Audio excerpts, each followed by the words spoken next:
Back in March, Governor Greg Abbott received national backlash after announcing Texas would be the first state to immediately abolish its mask mandate and remove capacity restraints for restaurants. But according to a new study by the National Bureau of Economic Research, it had zero effect on COVID cases, employment, mobility, retail foot traffic, and in either liberal or conservative areas. Wow. Yeah. So joining us now to discuss Senior Director of Policy at the Conservative Partnership Institute, that would be Rachel Bovard, and also Democratic strategist, the maestro, Roger Fisk. Great to see you guys. Good to see you guys. Rachel, let me start with you on this one. I mean, this is just like kind of a screw you to everyone involved. Like, it didn't change COVID cases, but it also, you know, the whole mantra from the right has been like, we need to lift these mandates so that the economy can come back. Didn't matter for that either. So it just didn't matter, apparently, according to this analysis. Well, so many of these mandates, I think, especially if we've gotten further along in COVID, have failed to take into account people's psychology and what they will actually do. Yeah. And I think in many cases, you know, people make their own decisions. You're seeing it now, even with mask mandates lifted. Some people want to continue to wear masks. Some people don't feel comfortable in crowded places. So I think people's own motivations are far and away separate in many cases from these mandates. And I think you kind of saw this in the fact that Texas lifted its mandate and nothing really changed. It's going to take a while, I think, for people to feel comfortable.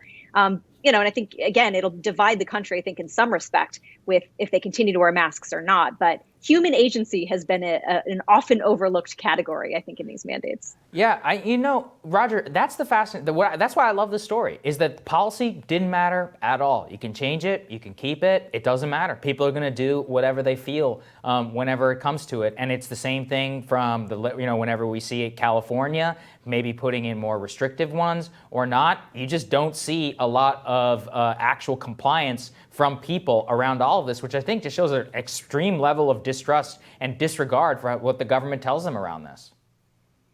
I mean, it's such a fascinating prism, right? I mean, you can really use it as a Rorschach test of the character of states and officials and things like that. I think it's important to remember that for a lot of government leaders and business leaders, for the better part of a year, we were essentially stumbling around a dark room and feeling our way through the furniture and things like that, right?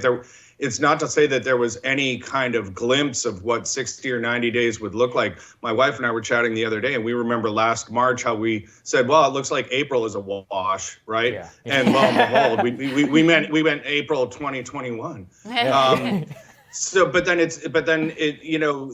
The other part of this that's fascinating is the market component, which ultimately is essentially psychological, right? Just because legally the doors of a place can open, that's not to say that a mom and her two kids are going to feel comfortable walking through those doors. So what we're going to see is, kind of the lag between the policy and then the level of confidence that families and consumers have. And like I said in the last segment, anyone who thinks that we're rounding third base on this is getting ahead of themselves, because look at India, for example. You mentioned Texas, and one of the things folks were banking on down there was the climate and the fact that there was more open space and things like that. And those two rationales have been essentially demolished by what's going on in India right now. Yeah. So we don't know if we're necessarily crossing the finish line, similar to our other subject. But it is very, very interesting to watch how the different states and the different government leaders have approached this and what it means about kind of their regard for public policy.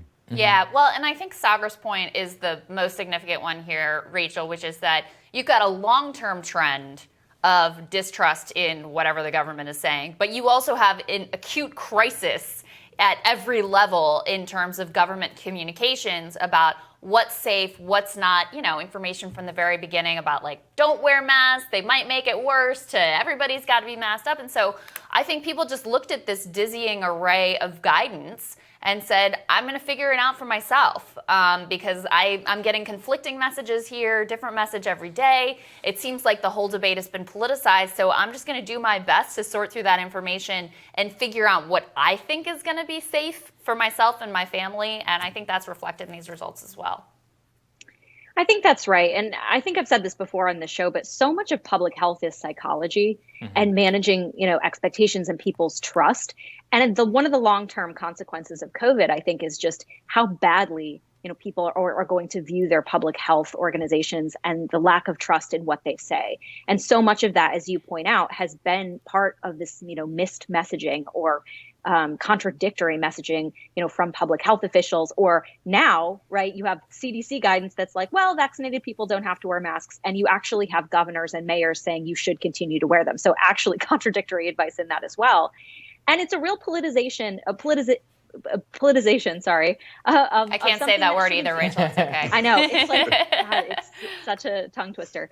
But I do think that's going to be one of the long-term consequences, is people's failure to trust their public health agencies, which is a detriment. Should we ever face a crisis like this again, people are going to remember this. And that once unifying feature that we had in the beginning of COVID, I don't know that you'll see it again. No, I completely agree with you. I'm not going to forget it, certainly. Okay, guys, really appreciate you joining us. Thank you. Great to see you both. Thank you.